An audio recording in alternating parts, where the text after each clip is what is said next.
Bismillahirrahmanirrahim. Assalamualaikum warahmatullahi wabarakatuh. Gimana kabarnya anak-anakku sekalian yang berada di rumah? Kita semoga senantiasa selalu sehat, selalu kuat, dan selalu dalam lindungan Allah Subhanahu wa taala. Nah, oleh karena itu, maka anak-anakku sekalian di rumah supaya tetap menjaga kesehatan dengan makan makanan yang bergizi, istirahat yang cukup, berolahraga. Tentu tetap menjaga protokol kesehatan ya. Misalnya tetap mencuci tangan selalu, menggunakan masker kalau keluar rumah. Kemudian tetap menjaga jarak. Nah, anak-anakku sekalian yang berbahagia, juga ibu bapak di rumah yang mendampingi. Kali ini kita akan melanjutkan kegiatan pembelajaran kita tentang peredaran darah ya.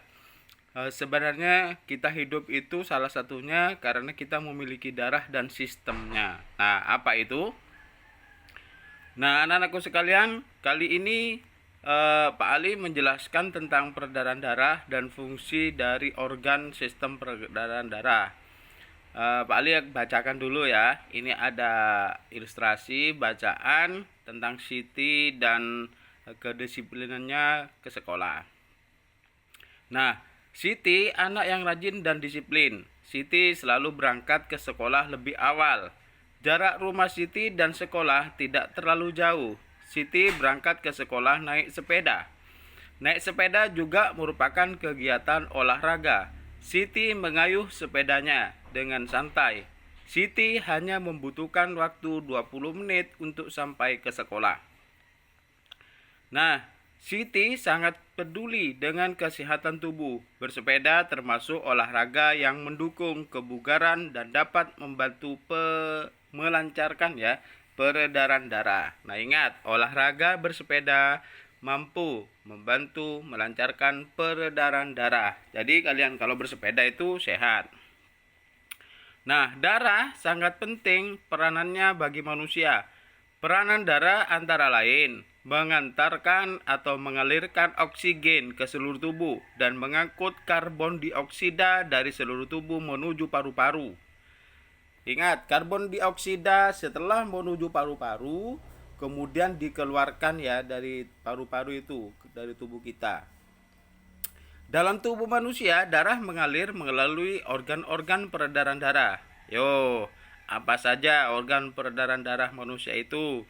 Dan apa fungsi dari organ peredaran darah manusia? Nah, anak-anakku sekalian di rumah, bapak ibu supaya juga mendampingi putra-putrinya, ini berkaitan dengan sistem ya, sistem peredaran darah yang ada pada manusia, pada diri kita.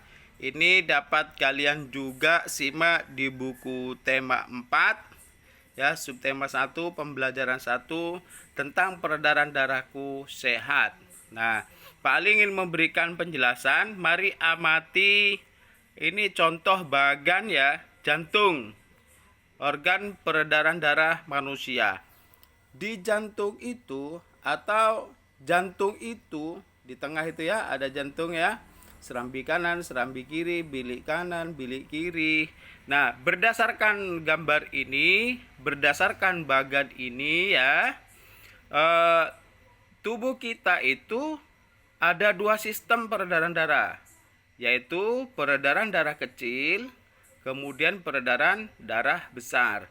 Apa Pak bedanya sistem peredaran darah kecil dan darah besar? Ya, ingat selalu bahwa sistem yang membedakan ya, sistem yang membedakan antara besar dan kecil dari alirannya, dari aliran darahnya ya. Seperti apa Pak? Nah, begini. Mengalirnya darah dari dalam tubuh disebut sistem peredaran darah. Sistem peredaran darah dalam tubuh ada dua, sebagaimana Pak Ali jelaskan tadi ya, besar dan kecil. Nah, sistem peredaran darah kecil artinya darah mengalir dari bilik kanan menuju paru-paru melalui arteri pulmonalis.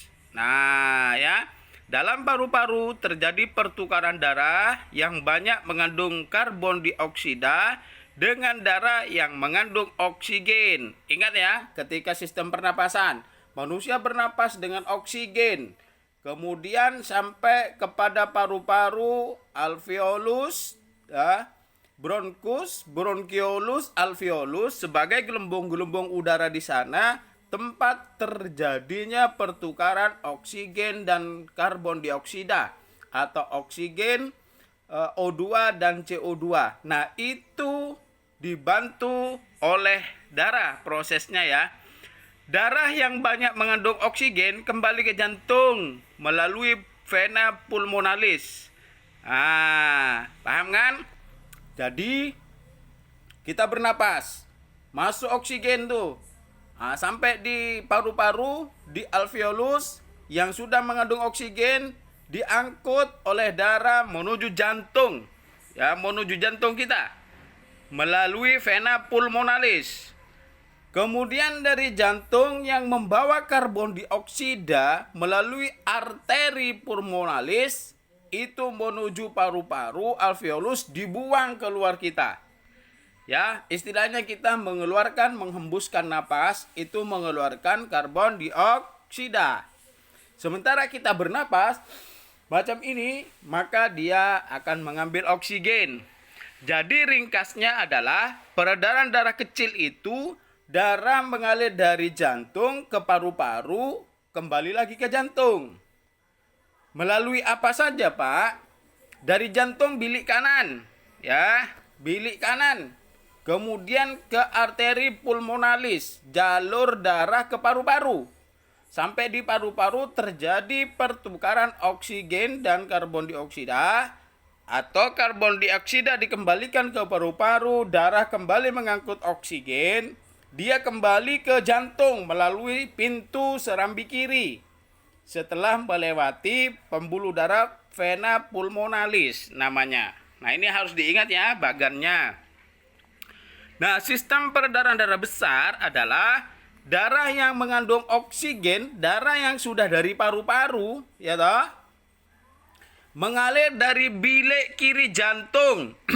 Jadi di jantung itu ada bilik kiri, bilik kanan, serambi kiri, serambi kanan. Maka supaya diingat, kalau peredaran darah kecil itu dari bilik kanan, ya, dari bilik kanan.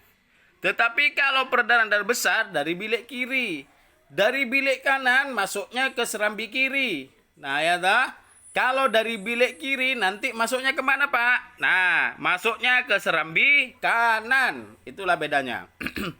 Maka setelah dari bilik kiri yang mengandung oksigen darah kita, dia diedar ke seluruh tubuh, ya, ke seluruh tubuh, tetapi tidak ke paru-paru karena beda alirannya ya. Ingat, ke paru-paru adalah sistem peredaran darah kecil.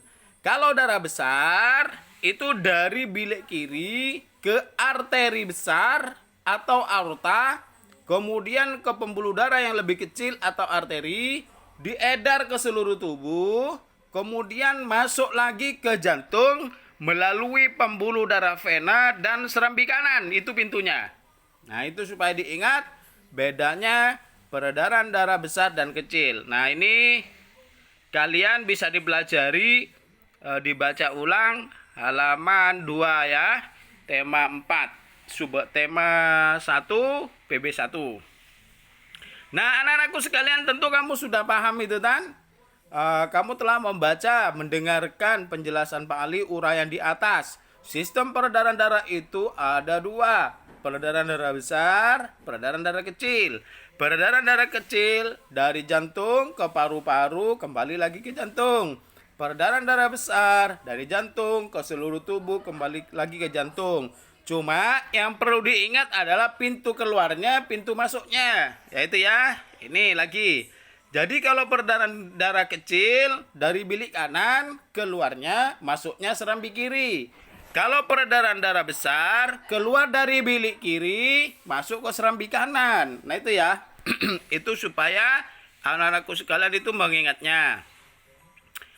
Nah, ini coba kalian tuliskan ya di rumah. Ini bukan tugas ya, bukan tugas, tetapi kalian belajar menulis lah. Organ tubuh manusia yang berperan dalam peredaran darah adalah jantung, ya loh. Nah, sekarang di sini kalian telah dapat menjawab bahwa organ tubuh yang berperan dalam peredaran darah itu jantung. Nah, sekarang persoalannya adalah, nah ini kita jantung ya, organ darah, organ peredaran darah jantung. Jantung adalah organ tubuh manusia yang berfungsi memompa darah ke seluruh tubuh, baik ke paru-paru maupun ke seluruh tubuh, baik sistem peredaran kecil maupun darah besar. Jantung memompa darah dengan cara berkontraksi, bergerak, kemudian berelaksasi. Kembang kempis, kempang kempis, itu cara jantung memompa. Sehingga ada detak jantung, dek dek dek. Nah, kalau di tangan itu ada nadi namanya. Di tangan di sini ada nadi. Itu detak jantung ya. Di sini ada detak jantung kalau kita rasa. Dek dek dek dek dek kan gitu ya. Kemudian mengembang mengempis, berdenyut. Jantung terletak di dalam rongga dada sebelah kiri. Jantung di sebelah kiri. Nah, ini di sebelah kiri ya. Kalau kanan itu bukan jantung. Nah, ukuran jantung besarnya itu seperti kepalan tangan kita. Misalnya Pak Ali, maka jantungnya sekian. Kalau kamu, jantungnya sekepal tanganmu ya. Jantung tersusun atas kumpulan otot-otot yang sangat kuat. Namanya itu disebut miokardium. Nah, makanya sistem peredaran darah itu dikenal juga dengan sistem kardiovaskular.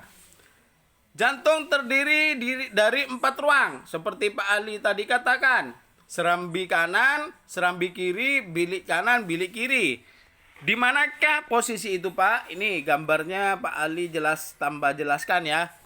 Ada titik aorta, pembuluh darah balik, katup pulmoner, ada arteri pulmonalis, ada serambi kiri, ada katup mitral, katup aorta, bilik kiri, bilik kanan, kemudian serambi kiri, serambi kanan, otot papiler, arteri koroner, dan lain sebagainya. Ini gambaran jantung manusia ya. Jantung manusia seperti itu ruangnya. Hati-hati dan supaya diingat-ingat. Nah, kemudian anak-anakku sekalian yang berbahagia, juga ibu dan bapak di rumah, antara bagian kanan dan kiri jantung ada sekat namanya. Ya, ada sekat. Sekat itulah yang disebut dengan katup jantung. Pak, apa fungsi katup jantung itu? Fungsinya adalah mencegah bercampurnya darah yang mengandung oksigen dan darah yang mengandung karbon dioksida. Jadi terpisah. Sebelah sini oksigen, sebelah sini itu karbon dioksida. Maka jika terjadi pembocoran pada katup jantung ini, racun dari karbon dioksida akan bercampur dengan darah yang masih segar mengandung oksigen. Darah yang mengandung karbon dioksida itu mengandung toksin atau racun atau zat yang tidak baik. Darah yang mengandung oksigen itu adalah darah bersih, darah sehat yang diedar ke seluruh tubuh. Itu jangan sampai campur di jantung. Nah, kemudian bagaimana otot penyusun bilik jantung lebih tebal daripada otot pada serambi jantung. Mengapa? Karena tugas bilik jantung lebih berat daripada serambi. Nah, tugasnya apa?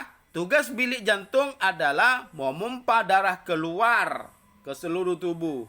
Oleh karena itu, Allah Maha Kuasa, Tuhan ya, yang telah memberikan secara alamiah kerja jantung yang begitu berat. Kerja jantung yang begitu menghidupkan kita. Tanpa jantung, tanpa darah, manusia tidak akan bisa hidup. Nah, bagaimana Pak cara menghitung denyut nadi? Denyut nadi adalah diketahui untuk menentukan denyut jantung. Nah, bagaimana caranya? Ya, ini coba kamu praktekkan ya di rumah. Coba kamu hitung denyut nadi dengan langkah. Tempel dan tekankan jangan terlalu keras ya. Nah, kalau Pak Ali gini, tempel di tangan, tempelkan di tangan gini. Nah, di sebelah sini tempel ya, di sini tempel tangannya, telunjuk, jangan keras-keras. 3 jari yang ditempelkan. Nah, jari telunjuk, jari tengah, jari manis ditempel di pergelangan tangan yang lain. Nah, misalnya gini ya, di sini tempel. Di sini ini tempel, tempelkan ya. Ditempelkan. Jadi, kalau sudah ditempel, maka denyut nadi kita bisa dihitung selama 15 detik. 1, 2, 3, 4 sampai 15. Berapakah hasilnya denyutnya? Misalnya dalam 15 detik itu ada 15 kali denyut. Nanti kalikan 4. Berarti 1 menit atau 60 detik itu ada 60 denyut nadi. Tek tek tek gitu ya. Nah, jika kita sedang beristirahat, maka kecepatan denyut jantung itu antara 60 sampai 80 kali. Kecepatan denyut jantung dipengaruhi oleh berapa usia kita, jenis kelamin, aktivitas, dan kondisi kesehatan. Semakin aktif tubuh kita, denyut jantung itu semakin aktif. Alat yang digunakan untuk mengukur kecepatan jantung itu disebut elektrokardiograf. Nah, itu ya di kedokteran.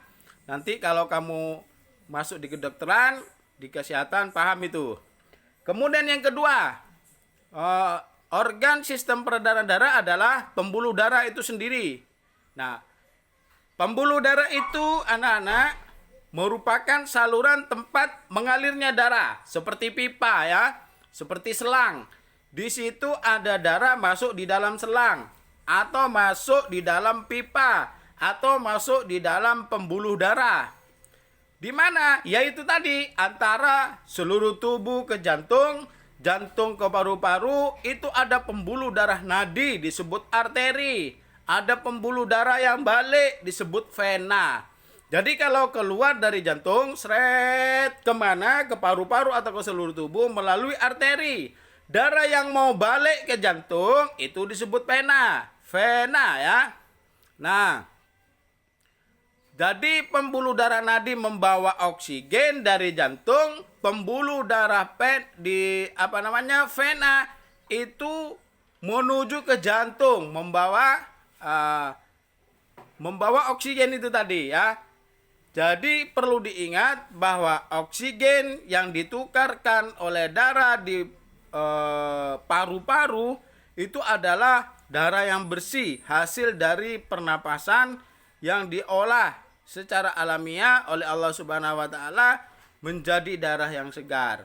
Darah yang tidak baik atau darah yang mengandung karbon dioksida dikeluarkan di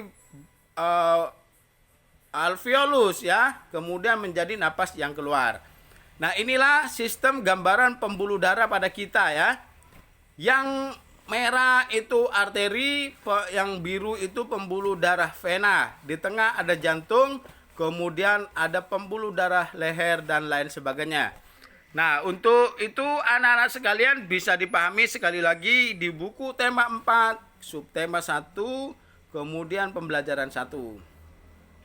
Nah, pembuluh nadi dan pembuluh balik bercabang-cabang, banyak cabangnya ya. Ujung cabang pembuluh terkecil disebut pembuluh kapiler ya. Jadi pipa yang paling kecil itu namanya pembuluh kapiler. Sangat halus, dindingnya tipis dan tidak berpori. Nah, disitulah terjadi pertukaran zat yaitu oksigen dan karbon dioksida ya pada pembuluh darah ya di situ. Kemudian kalau yang dijelaskan tadi tentang sistem pernapasan, pertukaran oksigen dan karbon dioksida yaitu di alveolus ya, Pak Ali katakan itu tadi, di alveolus. Jadi anak-anakku sekalian, tentunya kamu sudah paham tentang pembuluh darah dan sistemnya, maka kalian diminta ya. Nah, ini paru-paru sudah saya jelaskan tadi tentang sistem peredaran darah kecil. Tinggal dibaca pada halaman buku PB 1 ya, di subtema 4. Subtema 1 tema 4 maksud Pak Ali ya. Nah, cukup satu saja yang kalian tulis, bagaimana cara kerja organ peredaran darah manusia. Pak Ali sudah jelaskan tadi, peredaran darah kecil dari sini ke sini, peredaran darah besar dari sini ke sini. Cukup itu saja ya. Itu ditulis anak-anakku sekalian di rumah dan dibaca. Kemudian hasil tulisan dari kalian tidak perlu disetor ke WA, cukup bersama ibu bapak di rumah.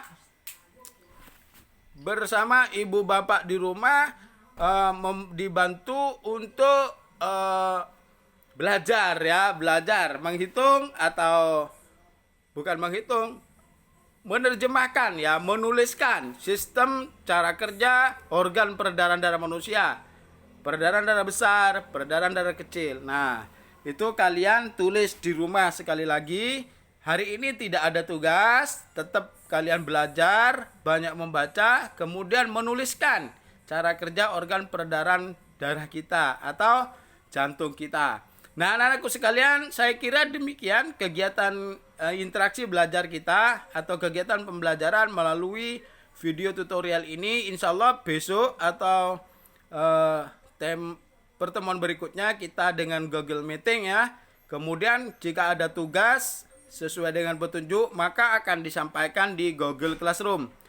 Saya kira demikian dari Pak Ali. Mohon maaf atas segala kekurangan. Selamat belajar, jaga kesehatan di rumah, dan tetaplah selalu semangat dan termotivasi untuk menulis. Salam literasi dari Pak Ali. Assalamualaikum warahmatullahi wabarakatuh.